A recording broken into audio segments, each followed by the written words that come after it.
Good morning, all of you. My name is Himanshu Rajput. I am from Kendriya Vidyalaya Number 1, Air Force Station, Agra. And on behalf of Kendriya Vidyalaya Region, Agra, I am presenting a video lesson. And the topic is from Class 12 Informatics Practices, Chapter Data Visualization. So, first of all, we will discuss about what is it. A picture is worth a thousand words. Most of us are familiar with the statement. The data visualization plays an essential role in the representation of both small and large scale data. It especially applies when trying to explain the analysis of increasingly large dataset. It is the discipline of trying to expose the data to understand it by placing it in the visual context. Its main goal is to distill large dataset into visual graphics to allow for easy understanding of complex relationships within the data. There are various libraries like Matplotlib, Seaborn, or Folium, etc. First of all, we will go for what is the purpose of data visualization. Some of these are better analysis of data, then quick action for the data. Next is identifying patterns, finding errors, understanding the story or the scene, exploring business insights, and grasping the latest trends the data is showing. Now, plotting library. The name of the library is Matplotlib. It is the whole Python package used to create 2D graphs and to plot using Python scripts. Plot is a module, PyPlot is a module in it, which supports variety of graphs like histogram, bar chart, line chart, scatter, box plot, etc. We will go for the some which are in our syllabus. So, first of all, line plot. We will discuss and get the introduction of different type of plots and charts, as well as on the parallel we will go for the programming part as well. So, line chart or plot is a graph that shows the frequency of data occurring along a number line. The line plot is represented by series of data points connected with a straight line. So, come to its programming part. So here we are going to draw a line chart for the given data.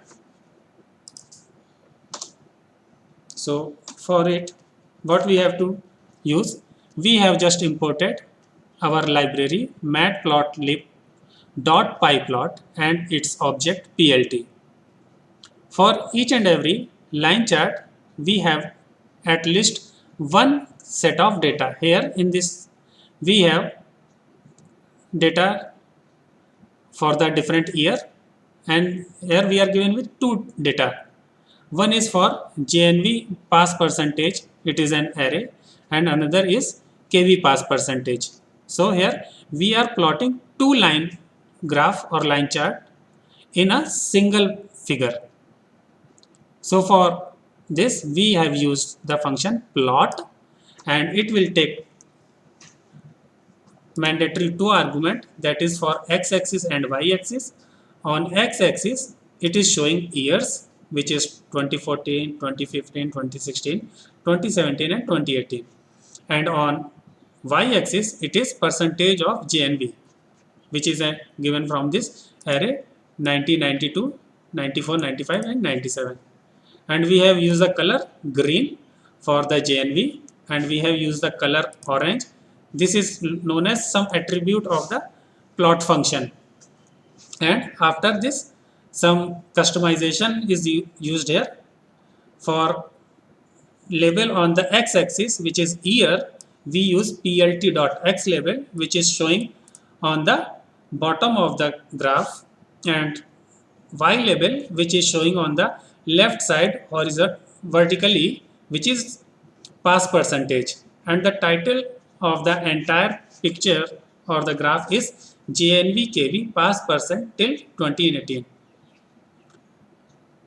After drawing this graph, what we have to do, we have two things. One, if we want to save the output of this program, we have a function SAVE save fig. So we have to call plt.savefig in each and every program we should have to use in order to store our output in our system. Otherwise, the entire program will be just reflecting the output on the RAM, and when you shut down your system, you will not get that output in future. So for the future use of the particular output in the form of file, we have to use savefig command, in which the argument is just the address and the file name. So here address of the file is desktop and the name we are using line underscore plot dot jpg. Some other formats can also be used like PDF and bitmap images also we use to save the figure. And after that we have to use plt.show. This plt.show function should be called each and every time in data visualization programming to display the output on your screen. So here we are getting the display on the right side, and this file is also saved on the desktop using this savefig command. Now after this we will go for another one, which is bar graph. So bar graph, it is drawn using a rectangular bars to show how large each value of the data set is. The bars can be horizontal or vertical. For horizontal we will use bar h function, and for vertical it is normal bar. So go for its program. It is bar chart. Now we will execute it and get the output. Yes. So for it we have again used our the same library matplotlib.pyplot as plt. One more library has been used here, numpy as np, but when we use this library numpy.np, it is giving us a numeric Python list. So whenever we are going to use some functions of numpy, then only we have to import it. In our line plot, we have not used the numpy. We have skipped it because we don't want, in this example, we don't want any type of numeric calculations. In this bar chart, what we have to use, we have used np.arrange function for the length of label. Here in this program, what we have did, we have used the same library then numpy, and in this here index we have used np.arrange. You have already gone through the arrange function of the numpy module, which just gives the uh, some integer value of the given argument, like their length of the label is this list, length of the label is 6. So from 0 to 6 it is given different integer values, and we just draw a bar graph using the x-axis index and the y-axis per, which is percentage of the various student. Similarly, on the x label and y label, we have mentioned the titles of x level and y level, and the entire title of the chart is percentage of marks on the top of the class. And after that we have called the show function in order to get the output on the screen. In this way we have discussed the two types of graph, line and then bar chart. Another type of chart is our scatter chart. In scatter chart, what is it? The all the key points that have to be displayed are displayed in the form of dots on the screen. So here we have imported the libraries similar way. Here we have for x-axis we have weight 1, and for y-axis we have height one. So as per the height and the weight, the graph has been shown. It is, its title is scatter plot height versus weight. The function which is being used here to draw the graph is scatter. It is plt dot scatter. Once again, I want to just focus that for line we don't have any type of syntax like line. For this we have used plt dot plot. Plt is just our object.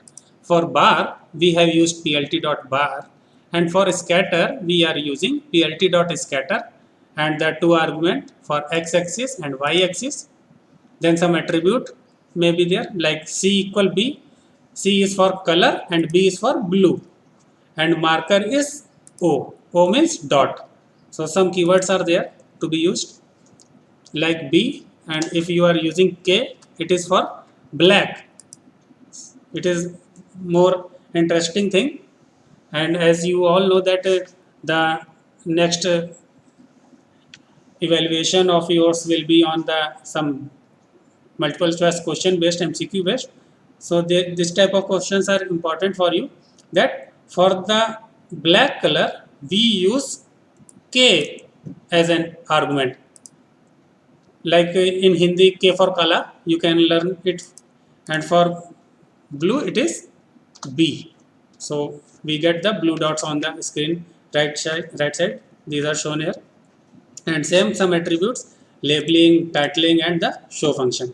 So what we have to use, we have to go for the learning of the particular syntax of the program.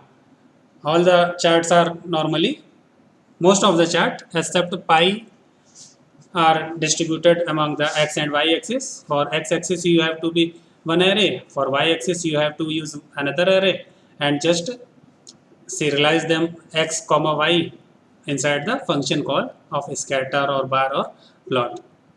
Next one is our pie chart.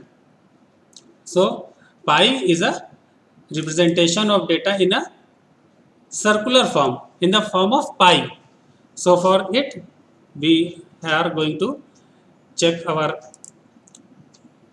attributes or requisites here. The labels which are candidate 1, candidate 2, candidate 3, it is a collection. Okay? Now some votes are in the form of list, so that candidate 1 get 315 vote, candidate 2 got 130 votes, candidate 3 got 245 votes.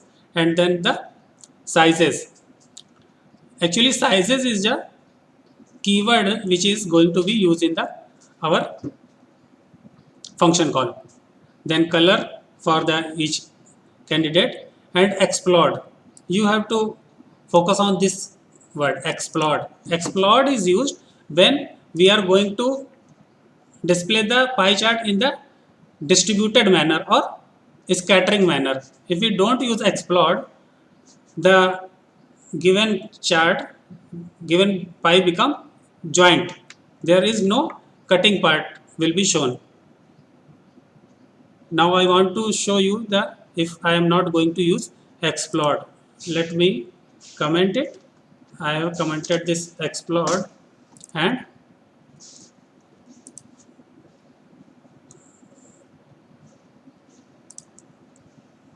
skipped it. What we get? This is joint pie. So for scattered pie we use explode, and for joint pie we do not use explode. And one more thing, the explode should be in the sequence of the pattern like this. When we use 0.2 for the first, so it is separating the candidate 1, and if we are using it to the third one, the candidate 3 will be separated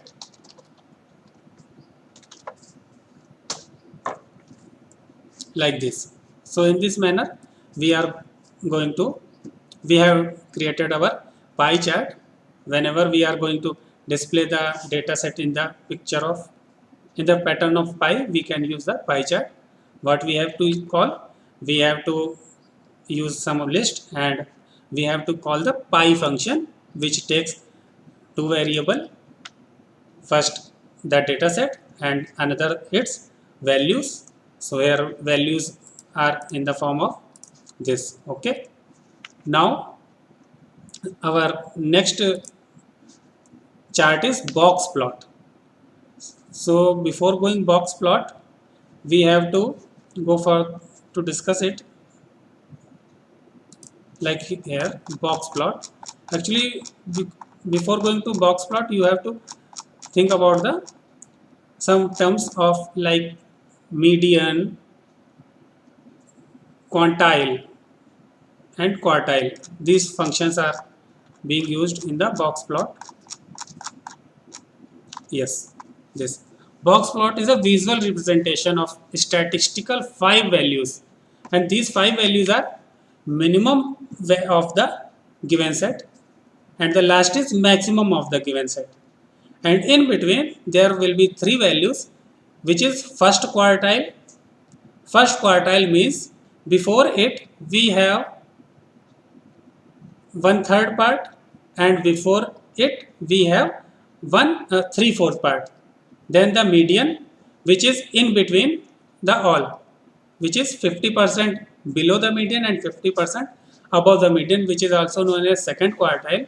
And the third quartile, it is same like 75% below the third quartile and 25% above the third quartile.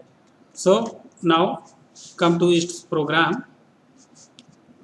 We just executed it. So in this program we have 2, 3, 4. Okay. Yes. We have four values of the box plot. Okay. So we are printed it four times. What is it? Let me take an example of only one value. Like this value 2. It is an array having the data set 62, 5, 91, 25, 36, 32, 96, 95, 30 and 90.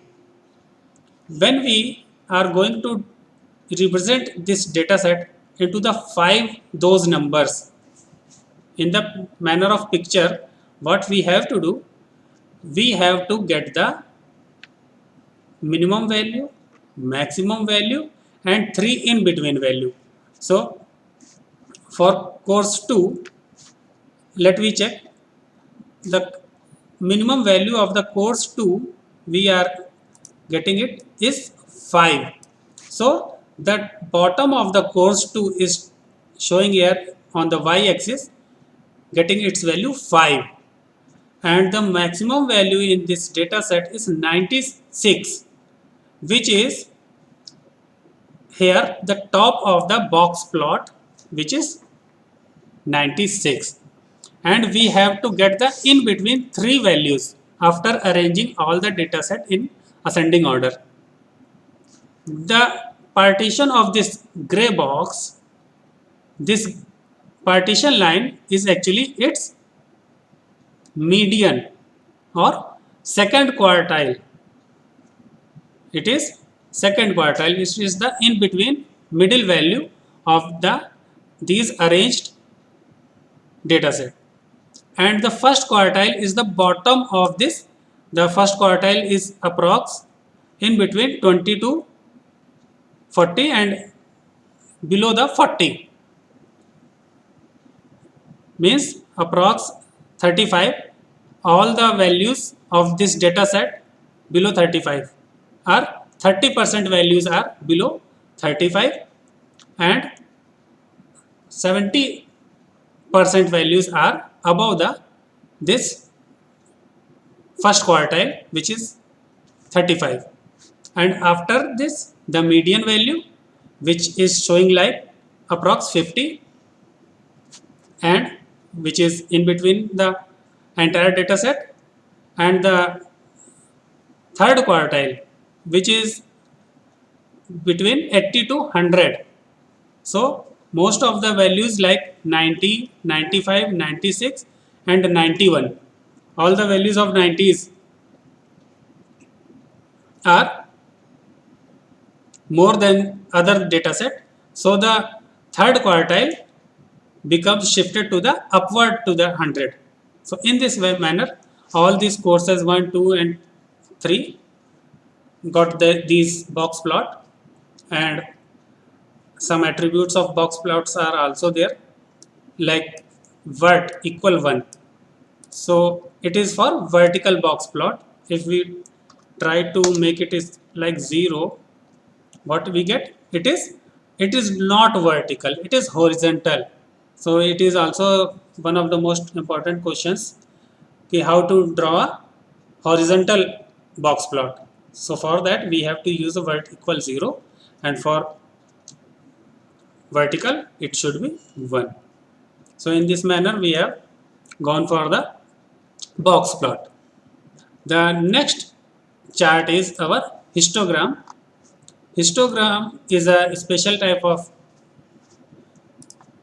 chart in which all the data is displayed in the manner of its frequency. Like we are given with this sample data 1, 11, 21, 31 and 41. Sorry, data has been not used here, so let it be commented. Here the data is 5, 15, 25, 35, 45 and 55. We have this type of data. What we have to do, we have to display the frequency of the occurrence of all the individual element in the interval of 0, 10, 20, 30, 40, 50, 60. So for that we use the function hist, which is used here to display the histogram of the given dataset. This bins are the intervals, like when we see our data like this 5. So our bin is 0 to 10. So 0 to 10 we have only one value, which is 5. So the one sec.